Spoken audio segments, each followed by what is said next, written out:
While many viewers may point to Squid Game as the definitive peak pandemic deathmatch show, Alice in Borderland is technically the one that came first. In December 2020, the first season of the Japanese series premiered on Netflix, adapted from a manga of the same name by Haro Aso.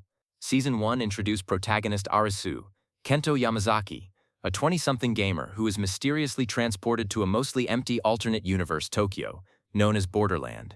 Once in Borderland, Arisu must compete alongside other people in a series of deadly games. If a player wins a game, they earn an extension of their visa to stay in Borderland. If they lose, they are killed by a laser to the head, shot mercilessly from the sky. In the midst of the life-or-death chaos, Arisu grows closer to Usagi Tsuchiya, an athletic loner mourning the death of her mountain climber father. A lot has happened since Alice in Borderland Season 1, in both the real world and in Borderland. When the second season of the series was released in 2022, it became the most popular Japanese show on the streamer, with about 61 million viewing hours in its first 4 days. Though the end of the second season sees Arisu and Usagi return to the real world, as they do at the end of the manga, Netflix greenlit a third season. At the end of Season 2, the Borderland is revealed to be a liminal space between life and death. Arisu, Usagi, and many of the people they met in Borderland were transported there following a freak meteorite strike at Tokyo's busy Shibuya Scramble Crossing. When they fought for their survival in Borderland, they were also fighting for their survival in the real world. For director and co-writer Shinsuke Sato, a third season that moved beyond the main action of the manga allowed for greater freedom to explore the questions provoked by this Borderland reveal. There are so many directions we could have gone in Season 3, many stories we could have told, Sato, who is known for his live-action adaptations of manga and anime. He is attached to Hollywood's planned My Hero Academia adaptation, tells Time. But the main story that we told in order to deliver to you the essence of what the afterworld is, I think we arrived at the appropriate correct answer. Branded content. A Meeting of Minds CEO Insights from Time and Philip Morris International, by Philip Morris International. Return to Borderland in Season 3. When Arisu and Usagi wake up in the hospital at the end of Season 2, they have no memories of their time in Borderland, but they still are drawn to one another. When Season 3 picks up roughly 3 years later, they are happily married and living in Tokyo. Arisu is working at a counseling clinic, and Usagi is using her knowledge of mountain climbing and other athletic pursuits to work at a sports apparel store. But Usagi still struggles to move on from the death of her father, who seemingly died by suicide after the legitimacy of one of his no-oxygen solo hikes was called into question. When Usagi is approached by Ryuji Kento Kaku, an academic obsessed with discovering the secrets of the afterlife, she is lured back into Borderland by the chance to see her father one more time. In Season 3, you might feel like Usagi is more emotionally vulnerable, Tsuchiya says of her character's mindset. But when you're really trying to capture that happiness as a human being, you really have to confront yourself. For her, what she did in Season 3 was a necessary step, because she has this resolve to build a family with Arisu, and she wants to be someone who can protect that family. That propelled her to confront her own trauma and vulnerabilities. Ryuji has developed a drug that can temporarily stop a person's heart and send them into Borderland, and the two travel to the purgatory together. A desperate Arisu visits Usagi in the hospital, where he learns she is pregnant. Confused about what led to Usagi's drug-induced coma alongside Ryuji, Arisu is offered answers by Anne, Ayaka Miyoshi, a forensic scientist from the first 2 seasons, whom Arisu first met at the beach. Though Arisu can't remember Anne, she explains to him where Usagi has gone, and how he can follow her. She gives him the cocktail that will allow Arisu to travel to Borderland, and watches over him in the real world. Once in Borderland, Arisu and Usagi regain their memories of their first visit. The games of Season 3.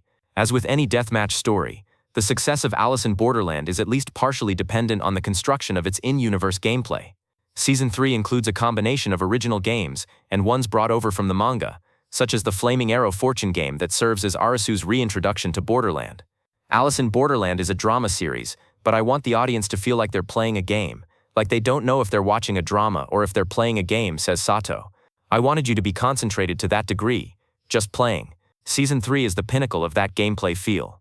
While the first 2 seasons saw the people of Borderland competing in games tied to the standard playing card deck, e.g., a game for each card, the third season belongs to the unpredictability of the Joker. Before, players could at least guess at the nature of a game, as each suit represented a different kind of competition. However, there are no such hints for players in Season 3, who are sorted into teams at the beginning of their time in Borderland and told where to go for the next match. But Arisu and Usagi are not the same people they were in the first 2 seasons. They have that fortitude of having won and overcome the games, says Yamazaki. In terms of Arisu, he willingly to find Usagi goes to Borderland, so there's a clear strong objective. I played him with a lot of confidence. Arisu quickly becomes the leader of his team, earning their trust after he finds an underground passageway away from the shrine that is about to be engulfed by literally hundreds of millions of flaming arrows. In the zombie virus game that follows, he leads his team to victory once again by hiding his infected status. It's Yamazaki's favorite game of the season. Arisu is good at cerebral games, and I think his intelligence really shines in that game, he tells Time. Usagi and Ryuji become allies. Meanwhile, Usagi and Ryuji grow closer as they depend on one another to survive in Borderland. When Ryuji, who is a wheelchair user following a car accident in the real world, is pulled to safety by Usagi in the Poison Train game, he begins to develop feelings for her. For her part, Usagi seems to begin to see Ryuji as a friend. She never gives up, says Tsuchiya, of what she likes about her character. To protect somebody she acts. For her it's more about somebody else, not just her own gain. I like that about her. There's a lot of power, I think, in Usagi. Of course, unbeknownst to Usagi, Ryuji made a deal with Banda Hayato Isamura, a cold and manipulative killer who played alongside Chishiya Nijiro Murakami in the Jack of Hearts game in Season 2. After surviving the games of Borderland, Banda chose to stay in the Purgatory as a citizen.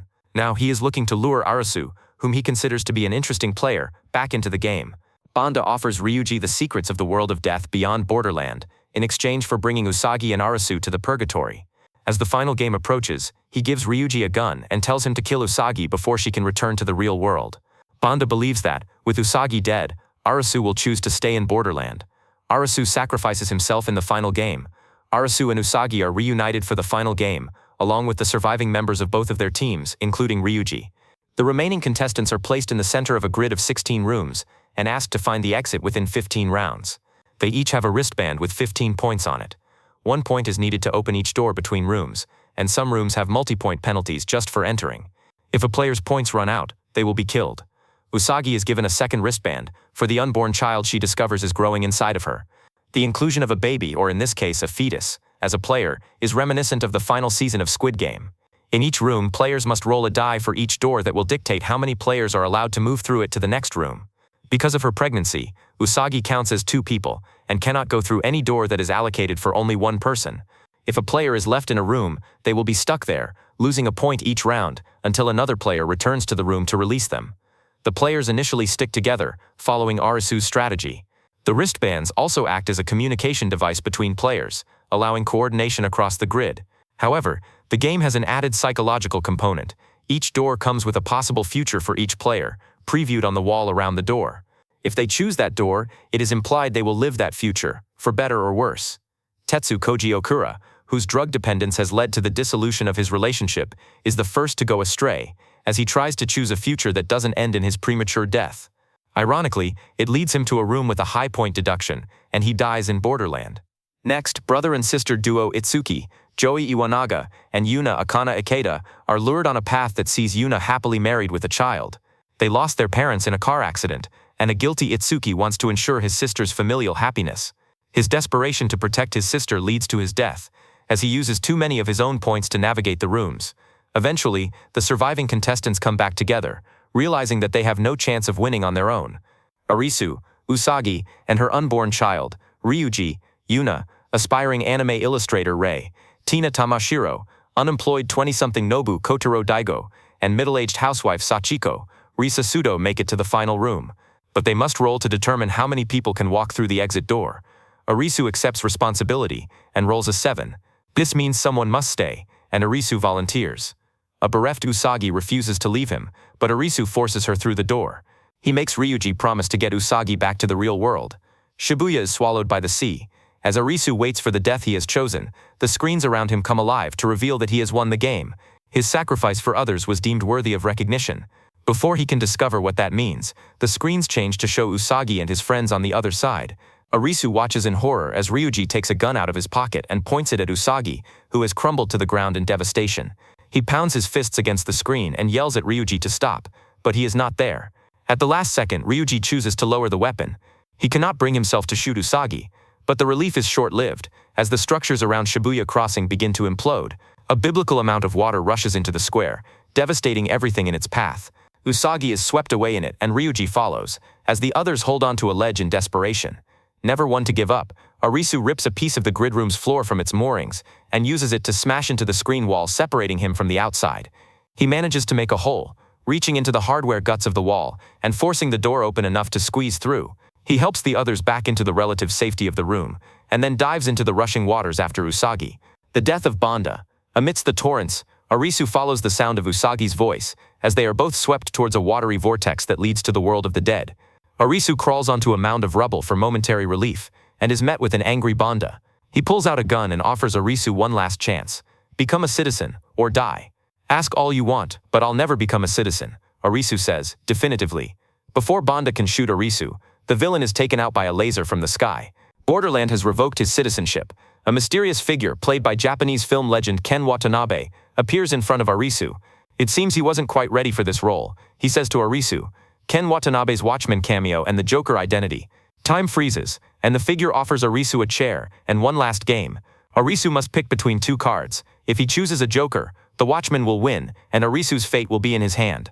The card Arisu selects is revealed to be a Joker, but Arisu correctly guesses that both cards were a Joker. Arisu assumes the Watchman is the Joker, but he reveals himself to be no more than a Watchman, watching over the rift between life and death. He tells Arisu that the Joker is not a figure. Jokers are indispensable cards tied to the nature of time in the mortal realm, he reveals. They're gestures that fill the gaps between cards, the gaps in time, and the gap between life and death. The Joker isn't a person. It's neither the ruler of this world, nor the master of these games. It's simply a card. Arisu accuses the Watchman of cheating, but it's not clear that he has. The other cards in his hand are all numbered. You're an intriguing character. I imagine it was no coincidence that the two cards that could seal your fate were Jokers, he tells Arisu. Because of the quirk of fate, he agrees to let Arisu choose between returning to the world of the living, where pain and uncertainty and eventual death are inevitable, or to the world of death, which represents a kind of peace. Arisu chooses the world of the living. He chooses Usagi. But he has to save her first. Time starts back up again, and he dives once again into the waters. Risuji is pulling Usagi towards the whirlpool, hoping to head to the world of death alongside her. But he has seen the love Arisu and Usagi have for one another, and he decides to let her go. Before Arisu and Usagi leave Borderland, Usagi sees her father one last time. He tells her that he was happy, and he wants her to be happy too. Risuji dies in the Season 3 finale, choosing to head into the world of death rather than fight for life. Arisu and Usagi survive Borderland. Arisu and Usagi make it out of Borderland for a second time. We see them happy together in the real world, discussing baby names. It feels like our names shape our destiny, so it is hard to choose, Arisu tells Usagi. The line is a nod to the importance of Arisu and Usagi's names. Alice in Borderland is loosely inspired by Lewis Carroll's Alice in Wonderland, with Arisu as a Japanese version of Alice and Usagi being a Japanese word for rabbit. In Season 3, Arisu follows Usagi into Borderland, just like Alice does the White Rabbit to Wonderland. Nobu, Rei, Yuna, and Sachiko also make it back safely. Nobu has graduated from college and is celebrating with his mom. Rei is talking with her mom on the phone about her burgeoning anime illustrator career. Yuna is making plans to visit her brother's grave with her boyfriend. And Sachiko, whose worst fear was not the continued physical abuse by her husband, but a future in which her son inherits that willingness to inflict violence, is seen happily walking with her kid. He notes that he takes after her, and she smiles. Returning characters in Alice in Borderland Season 3.